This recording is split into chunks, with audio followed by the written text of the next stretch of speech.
cuidados. ¿Qué necesidades más urgentes hay que atender entre los cuidadores que encontráis? Pues son muchas. Quizá la principal necesidad que ellos tienen es la de alguien que les escuche, que permita que suelten lo que llevan dentro, pues de estrés, de problemas, conflictos personales con la persona que cuidan, con la familia.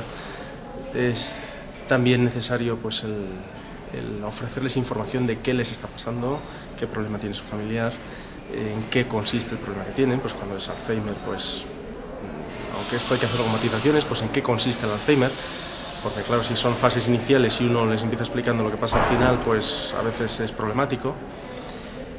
Ayudarles a reconocer sus emociones, sus sentimientos y cómo manejarlos, pues por ejemplo, emociones muy comunes, la tristeza o la depresión, o una emoción muy habitual en cuidadores de la que no se habla mucho, pero que está ahí, que es la culpa, pues qué hacer con los sentimientos de culpa.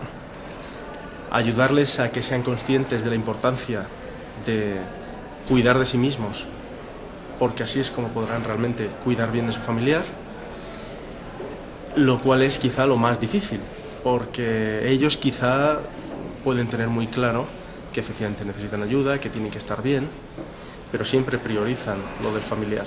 De hecho, cuando se habla con los cuidadores, pues hablan de ¿por qué mi familiar? ¿Por qué le pasa esto? ¿Por qué le pasa lo otro? Dicen, bueno, pero ¿y a ti qué te pasa? ¿Tú cómo te sientes? ¿Tú qué piensas? Porque los pensamientos, pues como se sabe, pues están muy relacionados con las emociones. Y ayudamos a que se den cuenta de todo eso para que sean conscientes de las dificultades y las barreras con las que se encuentran en el día a día para hacer cosas por ellos mismos. Dejan de lado el ocio, dejan de lado las relaciones familiares, las relaciones personales de pareja, el trabajo muchas veces también se ve afectado. Entonces son diferentes facetas de su vida que han quedado apartadas, pero que tienen que ser recuperadas para poder realmente cuidar bien.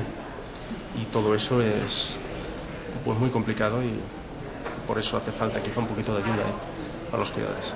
¿Cuál es el perfil de cuidadores con el que trabajáis vosotros? Pues son cuidadores en su mayoría con síntomas psicológicos, pues como decía, tristeza, estrés, ansiedad, culpa, ambivalencia, que es otro sentimiento que es muy difícil de manejar, porque claro, quieren mucho a su familiar, pero hay veces que desearían que la situación se terminase. O sea, por un lado dicen, pues quiero mucho a mi familiar, pero también a veces pienso en que me gustaría que muriese porque sería mejor para él, le quiero a mi familiar, pero también a veces no lo aguanto y me gustaría pegarle un meneo. Y todo eso, ¿qué provoca? Pues, de nuevo, sentimientos de culpa o de tristeza. Es decir, ¿pero cómo es posible que yo haya pensado esto? Ese perfil es muy habitual. El perfil que nos encontramos es de la mayoría, pues, con muy poca información. Y poca información sobre qué recursos existen, poca información sobre qué les está pasando, poca información sobre la enfermedad, poca información en general sobre todo. Y yo diría que esas son quizá las dos primeras cosas que uno observa. Y después hay diferencias, pues por ejemplo no es lo mismo una esposa o una hija. Hablo de mujeres porque es lo más habitual, ¿no? El 80 y tantos % son mujeres. Pero quizá una esposa tiene una serie de necesidades y una hija tiene otras. La hija también muchas veces está cuidando a su vez de sus propios hijos, es lo que se llama la generación sándwich. Cuidan de los hijos y cuidan de los padres. Y las necesidades son distintas a las que pone una esposa. Varía mucho, pero en general diría que problemas psicológicos importantes y desconocimiento casi general de qué les está pasando. ¿En qué consiste el trabajo que hacéis con los cuidadores? ¿Cómo lo ponéis en marcha? ¿Dónde Bueno, nace lo que estáis haciendo?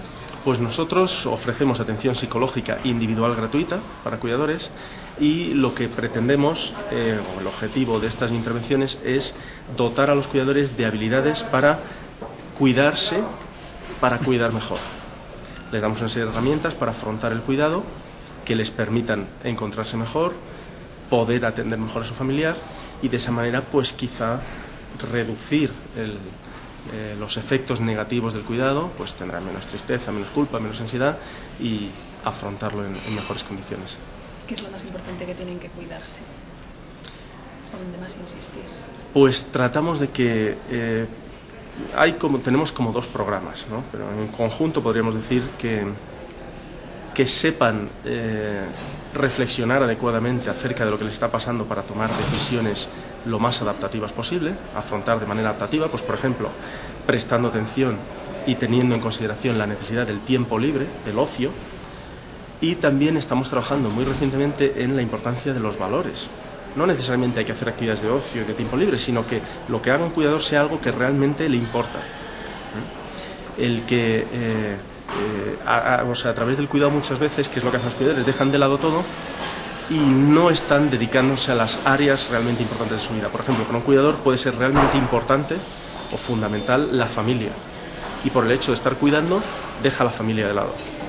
Pues nosotros trabajamos para que puedan encontrar la forma de atender a la familia a la vez que cuidan, y de esa forma, al atender a sus valores, pues se encuentran bastante mejor y en general en mejores condiciones para cuidar y aguantar más tiempo cuidando. ¿Esto lo hacéis en la Universidad de Juan Carlos?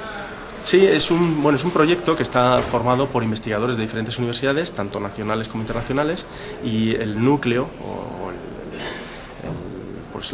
el núcleo del grupo investigador sí está en la Universidad de Juan Carlos, pero hay personas también de la Universidad Autónoma de Madrid, de la Universidad CEU y bueno, de Stanford, de la Universidad del Sur de California, incluso de Cornell, o sea, de diferentes universidades. ¿Y tenéis alguna especie de valoración de qué beneficios tienen los cuidadores que participan en estos programas? Pues en muchos de ellos se reduce significativamente los niveles de depresión o de tristeza, los niveles de ansiedad, aumenta la calidad de vida, la satisfacción con la vida, y después pues observamos algunas variables clave, como que realizan más actividades de ocio, tienen menos rumiación, o sea, le dan muchas menos vueltas a las cosas, tienen formas más adaptativas, o lo que se llama ahora, ¿no?, pues inteligencia emocional, formas más racionales o emocionalmente son más hábiles, ¿no?, a la hora de manejar sus emociones, podría decir así. El proyecto que tenéis, bueno, lo habéis adaptado a lo largo del tiempo. Estamos hablando de una perspectiva de 20 años en el encuentro de hoy, que son los 20 años que tiene la Fundación Alzheimer España, no sé cuántos lleváis vosotros trabajando, pero ¿en qué ha cambiado pues las necesidades del cuidador, lo que tiene que cuidar? ¿Miráis también modelos internacionales? Dices que trabajáis con Stanford. Sí, hombre, nosotros realmente hemos inventado muy poco. O sea, hemos tratado de aprender de lo que se hace en otros sitios, pues por ejemplo en Stanford está Dolores Gallagher Thompson, que es una de las personas que más ha trabajado en esto, atención a los cuidadores, y hemos tratado de ver pues qué se puede utilizar de otro tipo de terapias que no se han utilizado con cuidadores, como puede ser ahora la terapia de aceptación y compromiso, pues cómo adaptarlo a cuidadores. En eso quizás sí que somos más innovadores, pero generalmente vamos aprendiendo lo que hacen otros, y llevamos pues ya casi, no sé, son casi 15 años trabajando en este tema, no tantos como la Fundación, pero bueno, en ello estamos, y hemos ido avanzando. Pues yo creo que cada vez tratamos de llegar más a las necesidades individuales de los cuidadores. Quizá al principio cometíamos lo que creo que es un error que se da en bastantes situaciones, y nosotros al principio nos pasaba, de tratar de tener una respuesta general para los cuidadores. Y mi sensación es que cada vez es más necesario ofrecer respuestas específicas. Pues cada persona es distinta, cada cuidador es distinto, y tratamos de buscar la forma a través de la cual conseguir atender a esas pequeñas necesidades específicas que tiene cada persona.